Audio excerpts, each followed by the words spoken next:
Hello everyone, welcome back to my YouTube channel. ನನಗೆ ಇವತ್ತು evening ಸ್ನ್ಯಾಕ್ಸಿಗೆ ಸ್ಟ್ರೀಟ್ ಸ್ಟೈಲ್ ಪಾವ್ ಭಾಜಿ ತಿನ್ನಬೇಕಂತ ತುಂಬ ಆಸೆ ಆಯಿತು. ಅದಕ್ಕೆ ಈಚೆ ಹೋಗೋ ಬದಲು ಮನೇಲೇ ಮಾಡೋಣ ಅಂತ ಅಂದ್ಕೊಂಡು ಮಾಡ್ತಾಯಿದ್ದೀನಿ. ನಿಮಗೂ ತೋರಿಸ್ತೀನಿ ನಾನು ಹೆಂಗೆ ಮಾಡ್ತೀನಿ ಅಂತ. ಬನ್ನಿ ನೋಡೋಣ. ಪಾವ್ ಭಾಜಿಗೆ ಫಸ್ಟ್ ನಾವು ತರಕಾರಿನ ಬೇಯಿಸ್ಕೊಳ್ಬೇಕು ಸ್ವಲ್ಪ. ಈಗ ನಾನು ಇದರಲ್ಲಿ ಆ್ಯಕ್ಚುಲಿ 2 ಪೊಟ್ಯಾಟೋಸ್ ತೊಗೊಂಡಿದ್ದೀವಿ. ನಾನು ದಹಿ ಪೂರಿ ಮಾಡ್ತೀನಿ ನೆಕ್ಸ್ಟು, ಅದಕ್ಕೂ 1 ಬೇಕಂತ. ಬಟ್ ನೀವು 1 ತೊಗೊಳ್ಳಿ ಸಾಕು. ಆಮೇಲೆ ಸ್ವಲ್ಪ ಕ್ಯಾಬೇಜ್. ಸೊ 1 ಹೆಸರು ಥರ ಬರುತ್ತಲ್ವ ನೀವು ದೊಡ್ಡ ಕ್ಯಾಬೇಜಲ್ಲಿ, ಅದರಲ್ಲಿ ಒಂದು 4-5 ಪೀಸ್ ಮಾಡ್ಕೊಂಡಿದ್ದೀನಿ. ಆಮೇಲೆ ಸ್ವಲ್ಪ ಕ್ಯಾರೆಟ್, ಜಾಸ್ತಿ ತೊಗೊಬೇಡಿ, ಸ್ವೀಟ್ ಆಗಿಬಿಡುತ್ತೆ. ಆಮೇಲೆ ಒಂಚೂರು ಬೀನ್ಸ್ ಅಷ್ಟೇ. ಇದನ್ನು ಹಾಕ್ಕೊಂಡು ಸ್ವಲ್ಪ ಮುಳುಗಷ್ಟು ಮಾತ್ರ ನೀರು ಹಾಕೊಳ್ಳಿ ಸಾಕು. ನೋಡಿ ಇಷ್ಟು ಹಾಕೊಂಡ್ರೆ ಸಾಕು. ಇದಕ್ಕೊಂಚೂರು ಸಾಲ್ಟ್ ಹಾಕೊಂಡು I think 1 whistle is enough ಅದು ಬೇಯಕ್ಕೆ. ಇವಾಗ ಇದಕ್ಕೆ ನಾನು ಕ್ಯಾಪ್ಸಿಕಮ್ನ ಕಟ್ ಮಾಡ್ಕೊತಾ ಇದ್ದೀನಿ. ನಾನು ಒಂದು ದೊಡ್ಡ ಕ್ಯಾಪ್ಸಿಕಮಲ್ಲಿ ಪ್ರಾಬಬ್ಲಿ ಒಂದು 1/4 ಭಾಗ ತೊಗೊಂಡಿದ್ದೀನಿ ಅಷ್ಟೇನೆ. ಸೆಪ್ರೇಟಾಗಿ ನಾವು ಟೊಮೆಟೊ, ಕ್ಯಾಪ್ಸಿಕಮ್ ಮತ್ತು ಈರುಳ್ಳಿ ಸ್ವಲ್ಪ ಚಾಪ್ ಮಾಡಿದ್ದೀನಿ. ಬಟ್ ನನಗಿನ್ನ ಸಣ್ಣ ಬೇಕು ಅಂತ ಇದ್ರಲ್ಲಿ ಮಾಡ್ಕೊತೀನಿ. ಇನ್ನೊಂದ್ಸಲ ಫುಲ್ ಫೈನ್ಲಿ ಚಾಪ್ ಮಾಡ್ಕೊತೀನಿ ಈರುಳ್ಳಿನ.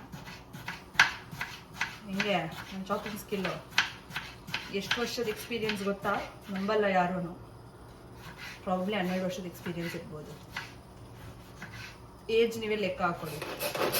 ಇನ್ನು ಜಾಸ್ತಿ ಹಾಕ್ಬೇಕು ಅನ್ಸುತ್ತೆ. ಸಾಕು. ಇವಾಗ ನಾನು ಇಷ್ಟು ಬಟರ್ ಹಾಕೊಳ್ತಾ ಇದ್ದೀನಿ. ಇದು ಕುಕ್ ಮಾಡ್ತಾ ಮಧ್ಯೆ ನೀವು ಬಟರ್ ಹಾಕೋಬೇಕು. ಬಟ್ ನಾನು ಹಾಕಲ್ಲ, ಇಷ್ಟೇ ಲಾಸ್ಟಲ್ಲಿ ಹಾಕೋದು. ಅಂದರೆ ಇಷ್ಟೇ ಬಟರ್ ಹಾಕೋದು ಕುಕ್ ಮಾಡೋಕ್ಕೆ. ಇದಕ್ಕೆ ಒಂದು ಸ್ವಲ್ಪ ಜೀರಿಗೆ ನಾನು 1 ಟೀ ಸ್ಪೂನ್ ಅಷ್ಟು ಹಾಕ್ತಾಯಿದ್ದೀನಿ ಅಷ್ಟೇ. ಇದಕ್ಕೆ ಈರುಳ್ಳಿ ಹಾಕ್ತಾಯಿದ್ದೀನಿ. ಚೆನ್ನಾಗಿದು ಗೋಲ್ಡನ್ ಕಲರ್ ಬರಬೇಕು, ಅಲ್ಲಿ ತನಕ ಚೆನ್ನಾಗಿ ಫ್ರೈ ಮಾಡ್ಕೊಳ್ಳಿ. ಇದರಿಂದ 4 ನಿಮಿಷ ಈ ಥರ ಬೇಯಿಸ್ಕೊಂಡು ರೋಸ್ಟ್ ಮಾಡಿದ್ದೀನಿ. ಈಗ ಇದಕ್ಕೆ ಟೊಮ್ಯಾಟೊ ಮತ್ತು ಕ್ಯಾಪ್ಸಿಕಮ್ ಒಟ್ಟಿಗೆ ಹಾಕೊಳ್ಳಿ, ನೋ ಪ್ರಾಬ್ಲಮ್. ಆಮೇಲೆ ಸ್ವಲ್ಪ ನಾನು 3 ಗ್ರೀನ್ ಚಿಲ್ಲಿ ತೊಗೊಂಡು ಕಟ್ ಮಾಡ್ಕೊಂಡಿದ್ದೀನಿ. ಪೀಸ್ ಹಾಕ್ಕೊಂಡಿದ್ದೀನಿ ಜೊತೆಗೆ, ಟೊಮ್ಯಾಟೊ ಮತ್ತು ಕ್ಯಾಪ್ಸಿಕಮ್ ಜೊತೆಗೆ. ಇದೊಂದು 5 ಮಿನಿಟ್ಸ್ ಚೆನ್ನಾಗಿ ರೋಸ್ಟ್ ಮಾಡ್ಕೊಳ್ಳಿ. ಅದು ಫುಲ್ ಮ್ಯಾಶ್ ಆಗಿಬಿಡ್ಬೇಕು ರೋಸ್ಟ್ ಮಾಡೇನೆ. ವಿಷಲ್ ಹೋಗಿದೆ. ಇದನ್ನು ತೆಗೆದು ಇವಾಗ ಇಷ್ಟು ಸ್ವಲ್ಪನೇ ನೀರು ಹಾಕಿದ್ದು, ಇಷ್ಟು ನೀರು ಇರಲಿ. ಇದನ್ನು ಚೆನ್ನಾಗಿ ಮ್ಯಾಶ್ ಮಾಡ್ಕೊಬೇಕು. ಸ್ವಲ್ಪ ಕೋರ್ಸ್ ಮ್ಯಾಶೇ ಇರಲಿ, ತುಂಬ ಗ್ರೈಂಡರ್ಗೆಲ್ಲ ಅಂದರೆ ಮಿಕ್ಸಿಗೆಲ್ಲ ಹಾಕಿ ಮಾಡೋಕ್ಕೆ ಹೋಗಬೇಡಿ. ನೋಡೋಕ್ಕೆ ಈ ಥರ ಕಾಣಬೇಕು, ತುಂಬ ಸಾಫ್ಟ್ ಇರಬಾರ್ದು. ಆವಾಗ ತಿನ್ಬೇಕಾದ್ರೆ ಚೆನ್ನಾಗಿರುತ್ತೆ ಈ ಥರ ಇದ್ದರೆ.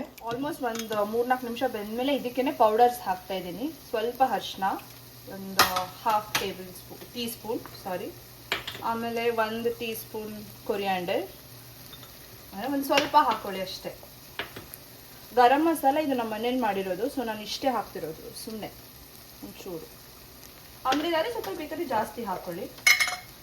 ಆಮೇಲೆ ಜೀರಾ ಪೌಡರ್ ಕೂಡ 1 ಟೀ ಸ್ಪೂನ್, ಇಷ್ಟು ಚಿಕ್ಕದಲ್ಲಿ ಇಷ್ಟೇ.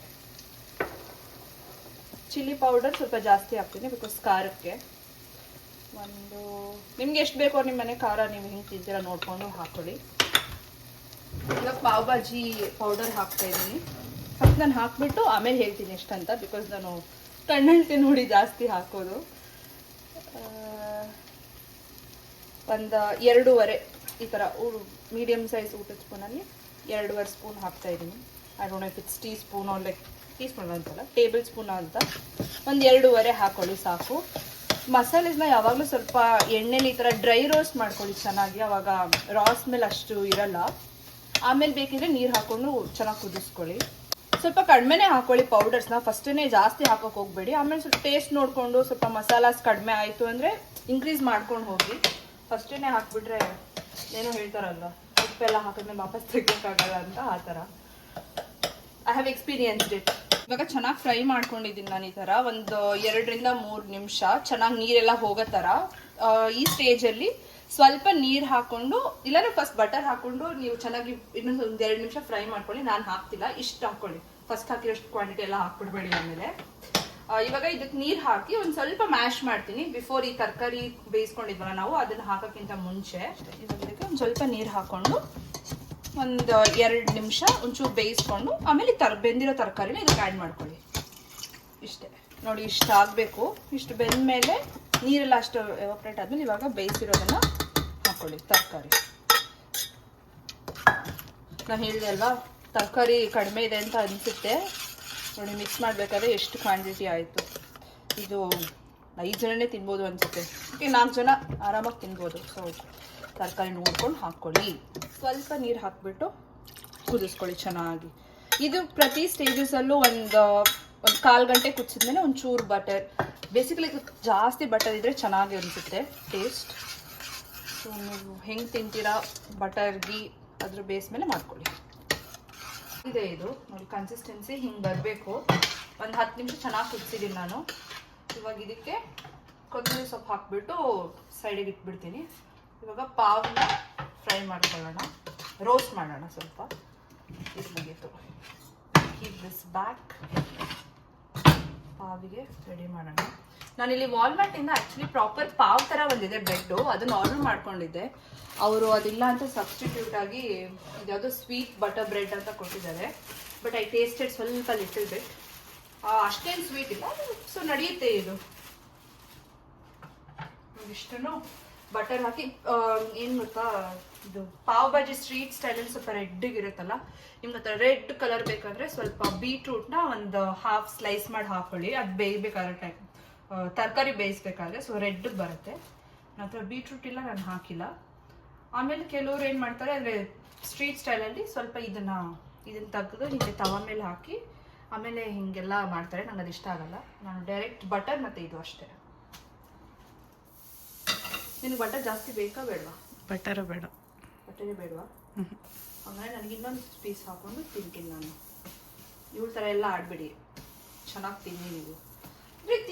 ತಿಂದಮೇಲೆ ವರ್ಕೌಟ್ ಮಾಡಿ. ಇವಳು ಹೋಗೋದೇ ಇಲ್ಲ ಇದಕ್ಕೆ. ಎಣ್ಣೆ ತಿನ್ಬೇಡ, ಒಂದೇ ಸ್ಪೂನ್ ಹಾಕು, ಟೀ ಸ್ಪೂನ್ ಹಾಕು ಅಂತ ಇದು ಮಾಡ್ತಾಳೆ. ನಿಂದಕ್ಕೆಲ್ಲ ಬಟರ್ ಸ್ವಲ್ಪ ಜಾಸ್ತಿ ಇದ್ರೇ ಟೇಸ್ಟು. ಇದು ಲಾಸ್ಟ್ ಪಾವ್ ಬಿಸಿಯಾಗಿ ತಿಂದರೆ ಚೆನ್ನಾಗಿರುತ್ತೆ. ತುಂಬ ರೋಸ್ಟ್ ಮಾಡಬೇಡಿ, ಗಟ್ಟಿ ಆಗಿಬಿಡುತ್ತೆ. ನಮ್ಮ ಪಾವ್ ಭಾಜಿ ರೆಡಿಯಾಗಿದೆ. ಇದಕ್ಕೆ ಲೆಮನ್ನ ಕಟ್ ಮಾಡ್ಕೊಂಡು ಸ್ಕ್ವೀಸ್ ಮಾಡ್ಕೊಂಡ್ರೆ ಚೆನ್ನಾಗಿರುತ್ತೆ. ನಮ್ಮ ಹತ್ರ ಇಲ್ಲ, ಸೊ ನಾನು ಇದನ್ನು ಯೂಸ್ ಮಾಡಿದ್ದೀನಿ, ಲೆಮನ್ ಜ್ಯೂಸ್ನ. ನಿಮಗೆಲ್ಲರಿಗೂ ಈ ವಿಡಿಯೋ ಇಷ್ಟ ಆಗಿದ್ದರೆ ಪ್ಲೀಸ್ ಲೈಕ್ ಮಾಡಿ, ಶೇರ್ ಮಾಡಿ, ಕಮೆಂಟ್ ಮಾಡಿ, ಹಾಗೆ ಸಬ್ಸ್ಕ್ರೈಬ್ ಮಾಡ್ಕೊಳ್ಳಿ. ಹೇಗಿತ್ತು ಅಂತ ಹೇಳಿ ಇಫ್ ಇನ್ ಕೇಸ್ ನೀವು ಟ್ರೈ ಮಾಡಿದ್ರೆ ನನಗೆ.